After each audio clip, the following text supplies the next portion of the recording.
Here's a tip to help you achieve your goals. No plan B. Commit to succeed. If you remove all options but one and focus all of your effort and energy towards it, you are committed to succeed, or you die trying. Sound extreme? Here's 3 examples from history that reinforces this strategy of committing to succeed. In 334 BC, Alexander III of Macedonia invaded Persia to begin a military campaign that would eventually earn him the name for which he is most well known, Alexander the Great. This started with the crossing of the Dardanelles, with 120 ships carrying his troops. The Persian forces of about 100,000 at the battle significantly outnumbered his 18,000 troops, making it a daunting task for the Greek army on foreign soil. As the story goes, upon landing on the Persian territory, Alexander gave the command to burn the ships. This removed the option of retreat. When asked how they were to return home, Alexander allegedly said, "We go home in Persian ships or we die." With no plan B, Alexander and his army won that battle and went on to defeat the Persian Empire. In 1972, a flight from Uruguay to Chile crash-landed in the Andes Mountains. Of the 45 on board, 33 survived the crash. However, this number diminished to 16 over the course of 72 days due to the lack of food, medical supplies, and cold weather clothing. A rescue mission ran for 8 days but was called off as it was believed that survival was not possible in the harsh conditions, where nightly temperatures plummeted to minus 30 degrees Celsius.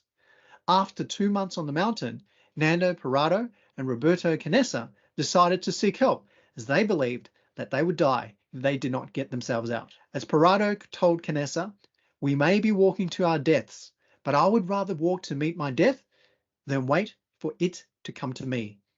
With no map, no compass, and no climbing experience, they climbed for 3 days from the crash site to a mountain ridge and then trekked for another 7 days into Chile before finding help. With no plan B, Parrado and Canessa overcame the impossible and saved themselves and the remaining survivors.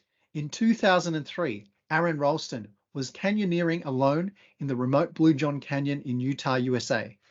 Whilst climbing down a slot canyon, a suspended boulder was dislodged and trapped his right hand against the canyon wall. He tried for 3 days to free his hand, but was unable to do so. He had not told anyone of his hiking plans, nor had any way of calling for help, so he then decided that the only way to escape was to amputate. He did not have the tools to cut through the bones of his forearm, so he gave up on that plan. After running out of food and water on the 5th day, he carved his name, date of birth, and presumed date of death into the sandstone canyon wall, as he did not expect to survive the night. As he tried to stay warm, he began hallucinating and had a vision of himself playing with a future child while missing part of his right arm. This gave him the belief that he would live, so the next day, Ralston followed through with the amputation and was able to free himself. He later said that if he had not done it, he would have died in the canyon. Extreme? Yes. Did they succeed? Yes. Despite being faced with death, being committed to succeed and having no plan B worked for the people in these examples. Whilst we are unlikely to face challenges with such high stakes, the principle is the same. Remove all options so you can focus on a single option. Give this option 100% of your effort and energy, and you will find a way to succeed. No plan B. Commit to succeed. If you have found this useful, please like, subscribe, and share this with your friends. Follow Key to Success so you can benefit from my learnings as I undertake my own journey to success.